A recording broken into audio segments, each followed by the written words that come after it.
Ó, ele tá vindo aqui buscar já, tá? Beijo, tchau.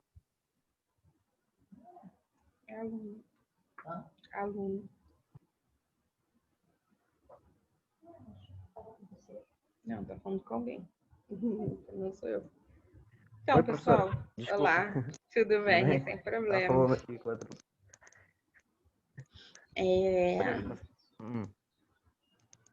Então, vamos começar? Já tem 9 alunos. Hoje a gente vai terminar, né, nossa aula fazendo uma revisão para a nossa prova de semana que vem. A primeira parte da aula de hoje eu não coloquei na revisão, porque a gente viu hoje, né? Vou revisar somente as partes anteriores, né? Lembrando que a revisão não exclui a necessidade de olhar todo o material que tem lá no Google Classroom, tá? Eu só coloquei aqui algumas partes. Mas eu deixei também, gente, um exercício, né? Então, eu vou começar, antes da revisão, fazendo a correção desse exercício, para vocês terem aí anotadinhos. Quem baixou lá no Google Classroom mais cedo, eu não tinha colocado as respostas. Agora eu coloquei, que aí fica mais fácil para depois vocês estudarem, tá? Então, quem ainda não baixou, baixa essa nova versão, né? E quem já baixou, é melhor baixar a nova, porque aí tem as respostas. Bem, foram 5 perguntinhas que eu deixei na última aula. A primeira perguntinha era qual a diferença entre bactérias heterotróficas e autotróficas, né? As bactérias que são autotróficas, elas são capazes, gente, de produzir o seu próprio alimento, seja por fotossíntese ou quimiossíntese, né? Já os heterotróficos, eles não conseguem, né, fazer essa produção do próprio alimento. Então, eles acabam se alimentando de outros seres vivos. Bem, a segunda pergunta era qual a diferença entre meio de cultura seletivo e diferencial. O meio seletivo, eu consigo, gente, isolar determinados micro-organismos. De que forma? Ele é seletivo para tal micro-organismo. Então, os demais, eles não vão crescer, né? Então, eu vou inibir o crescimento desses outros micro-organismos.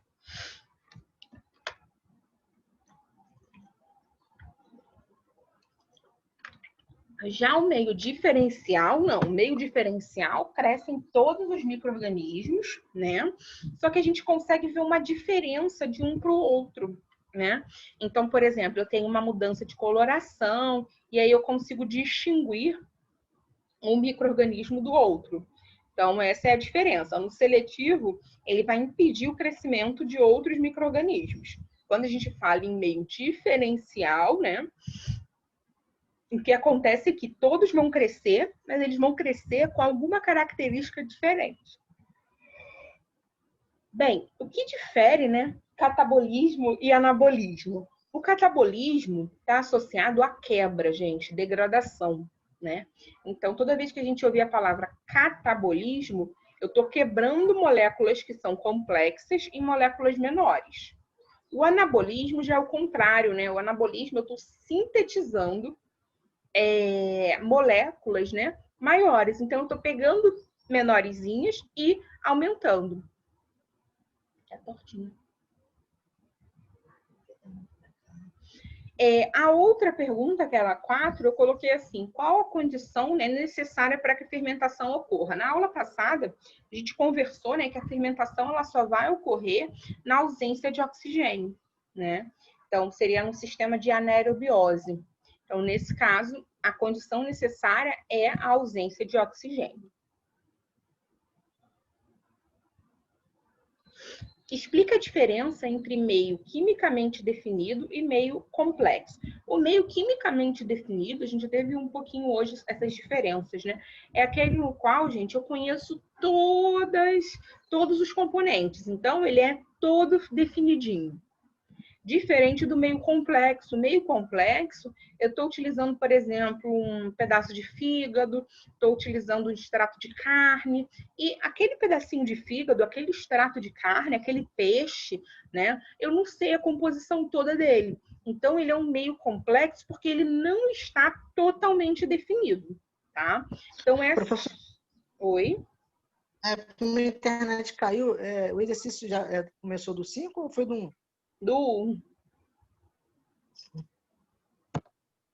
Não, tá tranquilo. Eu coloquei todas as respostas. Ah, tá. Tá bem? Tá. Aí o que eu tinha falado é que eu tinha liberado, mas eu não tinha colocado as respostas. Agora eu liberei uma nova versão com as respostas. Então, se você baixou mais cedo o arquivo, tem que baixar o arquivo que eu coloquei agora. Que aí ele tá com todas as respostas. Tá bom. Tá bem? Então, vamos lá, queridos. Coloquei aqui alguns slides, né? Como eu comentei mais cedo, é só uma revisão. É importante que vocês não se baseiem somente pela revisão, né? Tem que pegar todas as aulas de microbiologia e estudar. Pode ser que caia questão de qualquer parte, né? Então, não se baseiem somente pela revisão. A revisão é só um resumo, né? Do que a gente trabalhou aí, as partes mais importantes. Então, vamos lá. Qual o conceito, né, de microbiologia? Então, a gente está trabalhando com a disciplina de microbiologia. O objetivo é estudar os micro-organismos. A palavra micróbios, né, é uma palavra que não se utiliza mais, ela está em desuso. E o que seriam esses micro-organismos? Eles são seres vivos muito pequenininhos, tá? Que a gente não consegue ver a olho nu, a não ser que sejam aquelas bactérias macro. A princípio, a gente não consegue olhar e falar, nossa, essa bactéria aqui, né? Não, a gente tem que usar, por exemplo, o microscópio para conseguir observar uma bactéria. Bem, aonde estão esses micro-organismos? Em todos os lugares, tá? Por exemplo, a pessoa quando tosse, a pessoa quando espirra, ali está cheio de micro-organismo. A boca da pessoa tem vários micro-organismos, o esgoto tem vários micro-organismos, o celular é riquíssimo em vários micro-organismos, corrimão, fechadura, tudo isso é muito cheio de micro-organismo, tá? O fato da gente deixar, por exemplo, uma laranja na fruteira em cima da mesa por um tempo, e depois a gente olha e fala assim, nossa, mofou. Aquele mofo, né, um bolor, que a gente chama, está classificado na parte de fungos e leveduras, é um micro-organismo.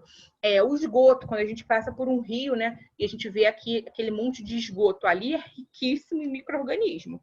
Todos os micro-organismos são patógenos? Não, né? A gente tem micro-organismos, né, presentes, por exemplo, na nossa saliva, que eles estão ali, mas não são patógenos. O que são patógenos? Que vão causar algum tipo de doença, de enfermidade. Não, né? A gente tem alguns micro-organismos que eles convivem com a gente, né? E que não vão causar doenças. Agora, a gente tem alguns que vão causar, né? Por exemplo, o coronavírus. Ele é um tipo de micro-organismo que vai trazer uma determinada doença. Só o coronavírus? Não. A gente tem vários, né? A gente tem aí micro-organismos que vai causar pneumonia, que vai causar tétano. A gente tem uma série de micro-organismos que vão trazer, né? Causar enfermidades. Mas a gente tem micro-organismos que não vão trazer também enfermidades, tá, gente? Por exemplo, micro-organismo é presente na produção de queijo. Produção de queijo, ela utiliza micro-organismo, né? Dependendo ali do queijo que a gente está trabalhando, por exemplo, gorgonzola. E aí a gente olha ali e vê, né, aquela coloração diferente produzida por um determinado fungo, né, que não é patogênico, não vai trazer malefícios, doenças para a população. Outra utilização de micro-organismo, produção de pão. Né, aquele fermento que a gente compra, né, não é o fermento químico, é o fermento biológico, aquilo ali são micro-organismos, que a gente chama de leveduras. Né? Então, a gente tem a utilização tanto voltada para a parte ruim, né, como para a parte boa também. Bem, atualmente, né, a microbiologia ela vem sendo muito importante, aqui eu coloquei mais voltado para a nossa área, né?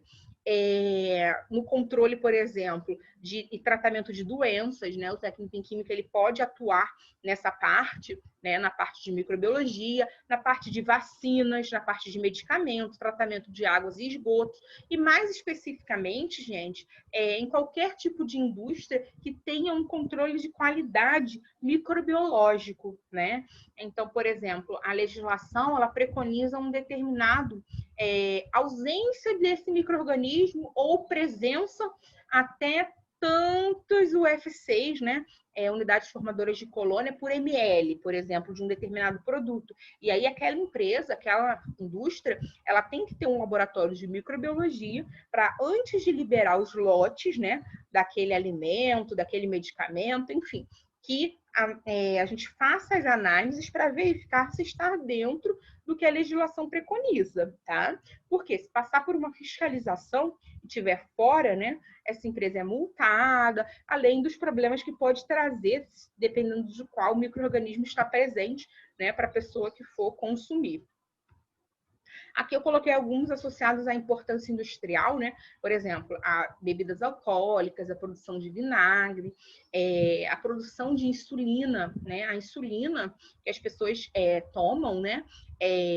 Quando tem ali um problema de diabetes e a pessoa precisa injetar insulina, tomar insulina, essa insulina, ela é preparada, gente, a partir de bactérias. São bactérias que vão sintetizar esse hormônio. Não é o hormônio, né, digamos assim, natural, né? É um hormônio sintético que foi feito em um laboratório, mas foi feito a partir de bactérias. Alguns queijos, né? Então, a gente tem aí uma série de importância industrial dos micro-organismos. Bem, importância agrícola, né?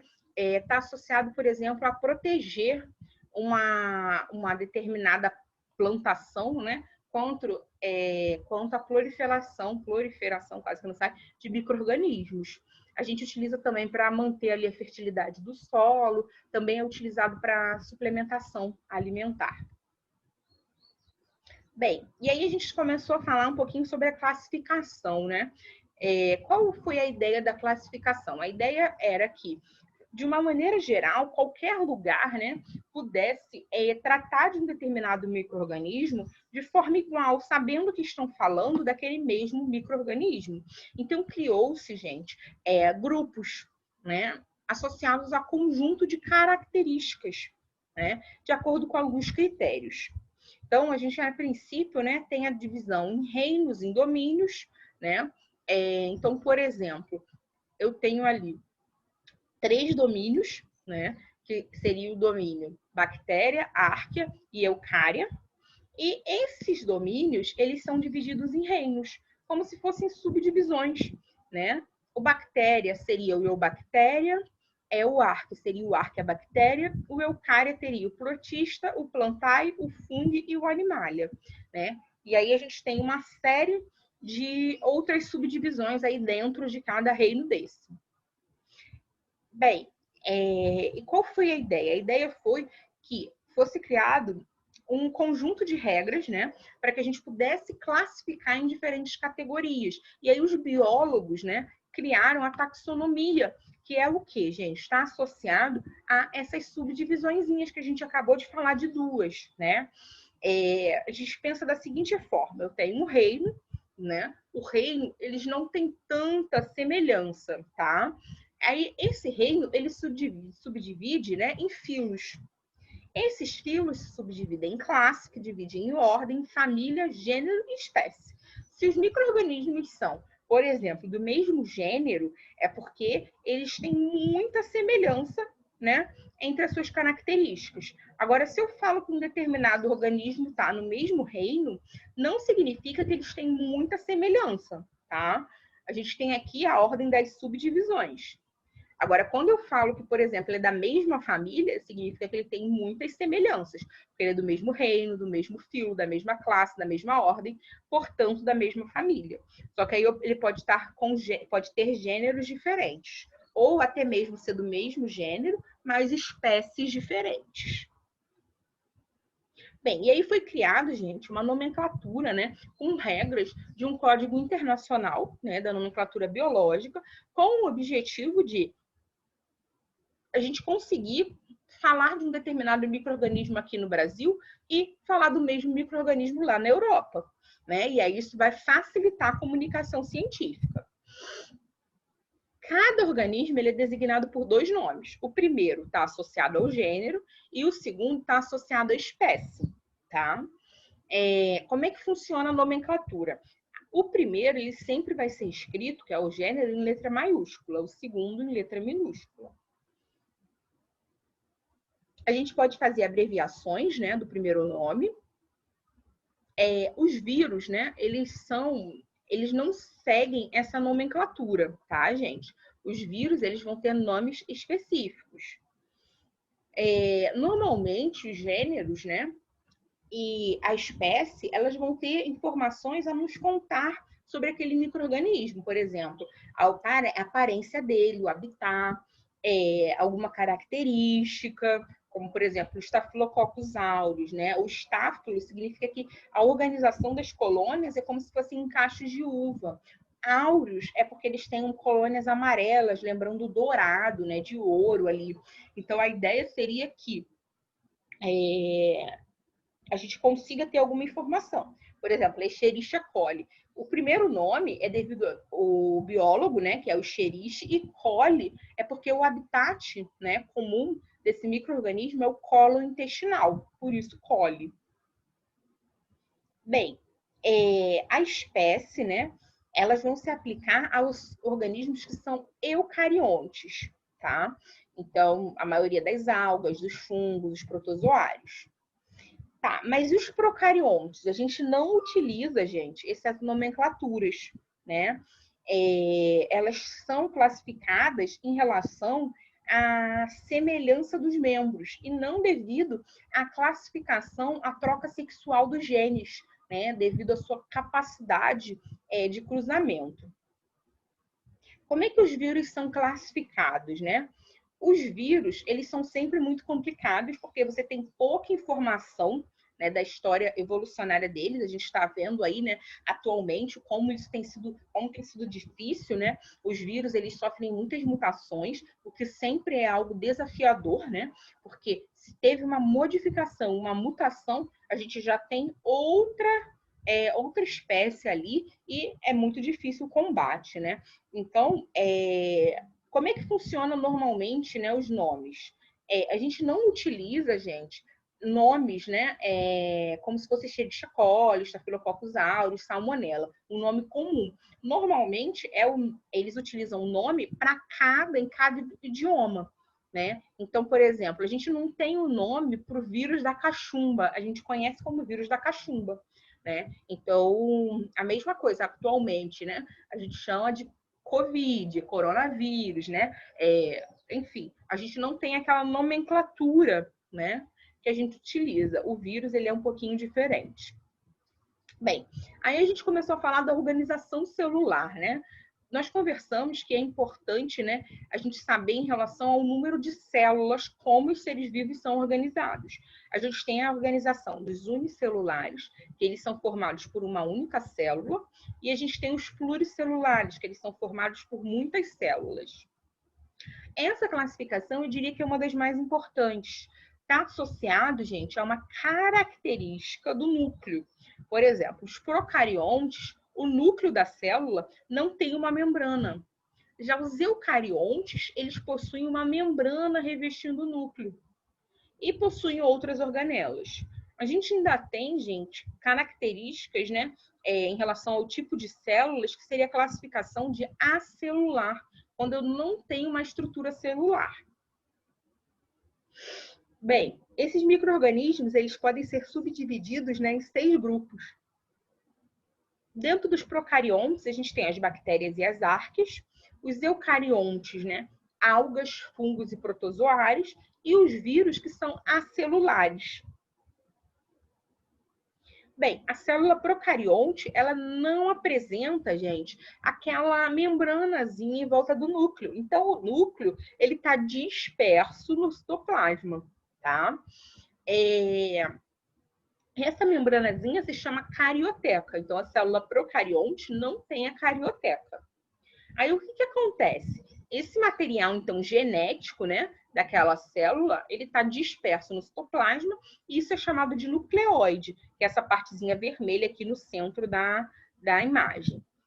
As células procariontes, elas têm uma organização simples, tá? E elas têm tamanho pequeno. Já as células eucariontes, elas apresentam a carioteca.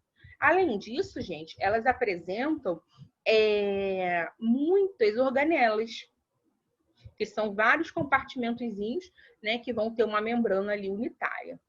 Bem, a estrutura da célula, né? A membrana, que é a capa que vai envolver a célula. O citoplasma é uma região fluida que está entre a membrana e o núcleo. E o núcleo, que é a parte que vai controlar as atividades celulares. Ali dentro do núcleo tem toda a parte do material genético. Aqui eu coloquei uma tabelinha, né, comparatória, muito interessante essa tabelinha. Ela vai mostrar a presença, né, o que tem na membrana plasmática, quais são as dimensões, quais são as organelas presentes, como o núcleo está, como é que o material genético está dentro desse tipo de célula. Então, por exemplo, procarióticas e eucarióticas. As procarióticas, né, elas são exemplos, são bactérias. Eucarióticas seriam algas, fungos, animais, vegetais, os seres humanos. Quais as dimensões, né? Essas células, né, procarióticas, elas são muito pequenininhas, de 1 a 4 micrômetros. As eucarióticas são maiores que 5 micrômetros. Em relação à parede celular, né, as procarióticas são compostas de um ácido, que é o ácido teicoico, e peptidoglicano. As eucarióticas, né, pensando já como vegetais, teriam celulose, hemicelulose, pectina. Na membrana plasmática, né, a gente não tem a presença de esteróis, que são lipídios, né, na procariótica. Já na eucariótica temos. As organelas que vão estar no citoplasma, as procarióticas, só têm ribossomos. Já as eucarióticas têm uma infinidade, né, de organelas presentes. Procariótica não vai ter carioteca, né, que é a membrana que envolve o núcleo. Eucariótica tem carioteca. Já o material genético, né, nas procarióticas, elas vão estar dispersas no citoplasma, é o nucleóide. Já na eucariótica, gente, elas ficam dentro do núcleo. Bem, em relação à morfologia, né, a forma dessas bactérias, a gente tem os bacilos, que são os bastõezinhos, né? Esses bastõezinhos, eles podem estar isolados, cada um sozinho, né? Eu posso ter diplobacilos, que são de 2 em 2. Eu posso ter streptobacilos, que eles estão como se fossem deitadinhos, um ligadinho no outro. Ou eu posso ter paliçada. Paliçada seriam como se fosse bacilos em pés, bastõezinhos, um do ladinho do outro, como se fossem palitinhos. Então, aqui, né, imagem de bacilos, né, ou bastonetes.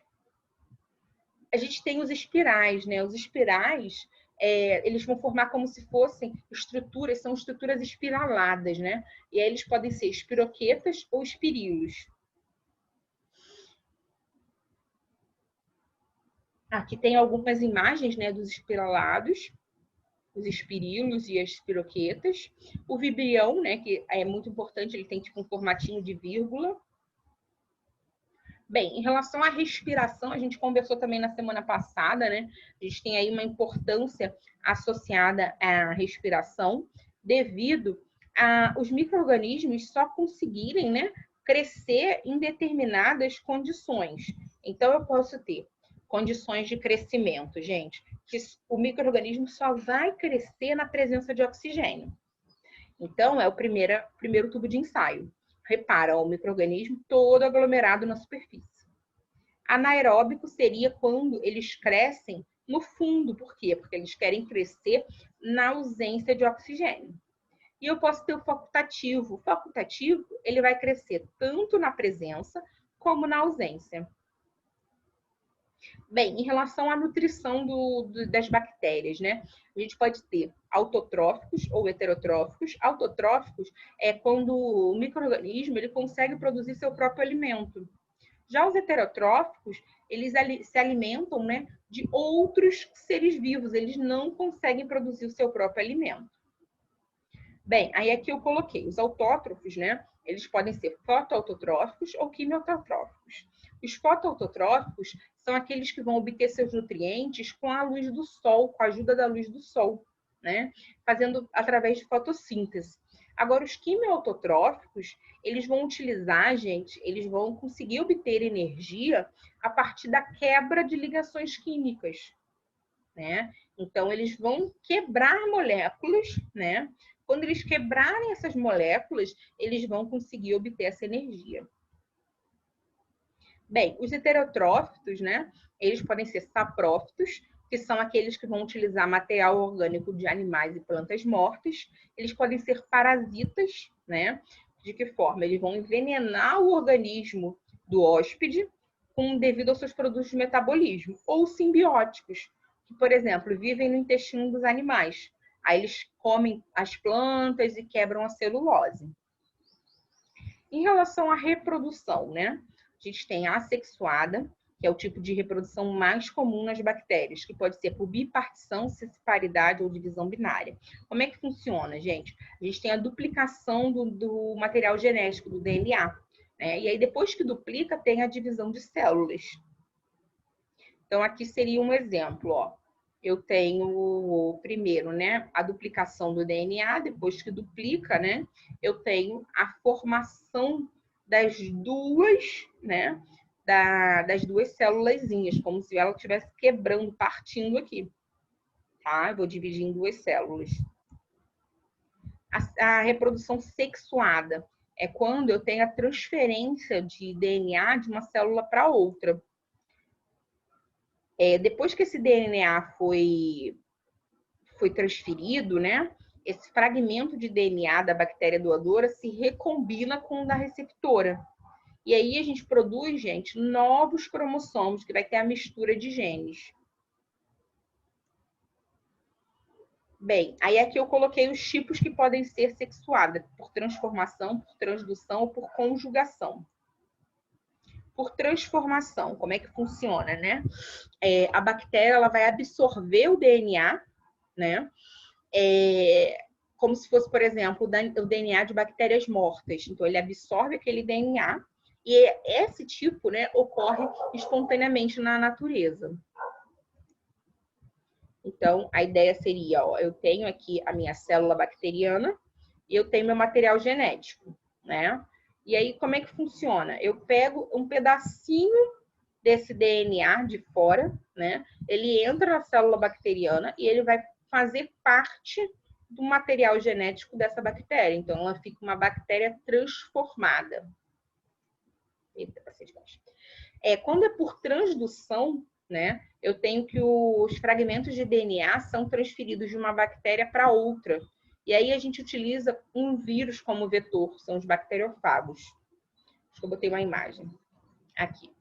Eu tenho esse fago, né? Esse fago, ele vai usar, gente, é como se fosse um vírus, né? Ele está absorvido na bactéria, né? E aí ele vai liberar esse genoma dentro da bactéria, né? E aí a gente passa a ter depois, né? Esse fago transdutor aqui dentro e o fragmento do DNA bacteriano. Depois, esses fagos são liberados, né, devido à lise bacteriana, que é a ruptura dessa bactéria. E o último, né, seria sexuado por conjugação. Como é que funciona? Eu tenho que o DNA ele passa de uma bactéria, né, diretamente para outra. Normalmente ele vai ocorrer devido à presença do pili, né, que são aquelas como se fossem cerdazinhas na estrutura da bactéria. Deixa eu ver se eu botei uma imagenzinha. Então, aqui, eu tenho uma bactéria que vai doar, né, esse material genético devido a esse pili, que é como se fosse essas sardinhas, né, para determinada bactéria. Então, eles vão se juntar em algum momento, né, e aí vai ter a doação do material genético. Depois a gente falou sobre as fases do crescimento, né, que é muito importante. A gente tem algumas fases, a fase lag, a fase do crescimento exponencial, a fase estacionária e a fase de declínio. Quando eu estou na primeira fase, gente, que é a fase lag, eu tenho poucas células presentes. Quando eu começo na fase de crescimento, eu começo a aumentar o número de células, até alcançar a fase estacionária, onde o número de células que estão crescendo é igual ao número de células que morrem, por isso estacionária. Já a fase de declínio, eu tenho uma redução ali, né? Uma redução de quê? De crescimento, e eu tenho muitas mortes. Então, eu tenho o número de células mortas muito maior do que de células vivas. Então, a fase lag, né? Eu tenho ali a primeira parte, né? Eu estou fazendo uma adaptação do meu micro-organismo, né, ao meio de cultivo, ao meio de cultura. Então, o crescimento não é tão acentuado. Já o exponencial, eu tenho que esses micro-organismos, eles já estão adaptados, né? Essa ideia aqui, gente, seria que eu tenho muito mais células vivas do que células mortas. Eu já fiz uma adaptação ali, né? Ele já está adaptado àquele sistema todo. A fase estacionária é quando eu não tenho crescimento líquido, ou seja, eu tenho que a mesma quantidade de células que estão se multiplicando é a mesma quantidade de células que estão morrendo, né? Então, eu tenho poucos nutrientes e tenho produtos tóxicos, né? Que acabam se tornando ali muito abundante nessa fase. E, por último, seria a fase de morte ou declínio, né? Onde nós temos que o número de micro-organismos mortos é muito maior que o número de micro-organismos vivos, tá? Nesse caso, depois de um certo tempo, eu tenho que a quantidade que morre é muito maior do que a quantidade que está surgindo ali. Por isso que o gráfico está caindo. Tudo bem, pessoal? Dúvidas?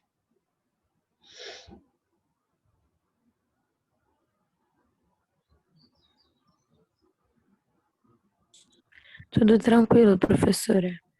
Beleza. Tudo bem. Beleza. A gente vai fechar a revisão aqui, mas é importante lembrar que o conteúdo que a gente viu hoje, né? Eu não abordei na revisão, porque a gente viu, trabalhou hoje, mas vocês têm que estudar, gente, para a nossa avaliação de semana que vem, por todo o conteúdo, tá? Não foquem, não estudem somente pela revisão. Tudo bem, pessoal? Tranquilo, professora. Beleza, então eu vou encerrar por aqui hoje. A gente fechou nossa matéria do primeiro módulo aí de micro-organismos, né, de microbiologia, melhor dizendo. Aí na semana que vem a gente vai fazer a nossa prova. Quando a gente retornar em janeiro, né, a gente continua micro-organismos, né, a gente vai entrar em outros grupos de micro-organismos. A gente fechou bactérias hoje. Tá faltando a gente falar sobre fungos e leveduras, que seria a parte mais voltada, né, para a ementa do curso técnico. E aí a gente fecha a microbiologia e entra na próxima disciplina. Na semana que vem vai ser a prova, né? Então, 9 horas eu vou liberar para vocês o link. Caso vocês tenham alguma dúvida, né? Vai ter aquele prazo para envio também da prova. Caso vocês tenham alguma dúvida, eu vou estar online lá pelo grupo do WhatsApp, né? Para tirar qualquer dúvida lá em relação à prova, durante o horário da aula. Tudo bem, pessoal? Professora, essa prova vale quanto? 4 pontos. É sempre a mesma pontuação. Primeira prova, 4 pontos. E segunda prova, 6 pontos. Tá ok, obrigada. Tá bem? Dúvidas, queridos? Tranquilo, tudo bem. Beleza. Então, bom final de semana para vocês. Bons estudos. Eu sei que vocês têm 2 provinhas na semana que vem. Vai ser uma semana longa aí de estudos. Mas a gente se vê semana que vem. Tá bom, queridos? Tá bem, professora. Bom final de semana, professora. Obrigada. Eu já coloquei a gravação do primeiro vídeo. Vou colocar a gravação agora do segundo, tá, pessoal? Ok. Tá bom. Boa semana para vocês. Você também, professora. Fica com Deus. Tchau, Obrigada. tchau. Fica com Deus.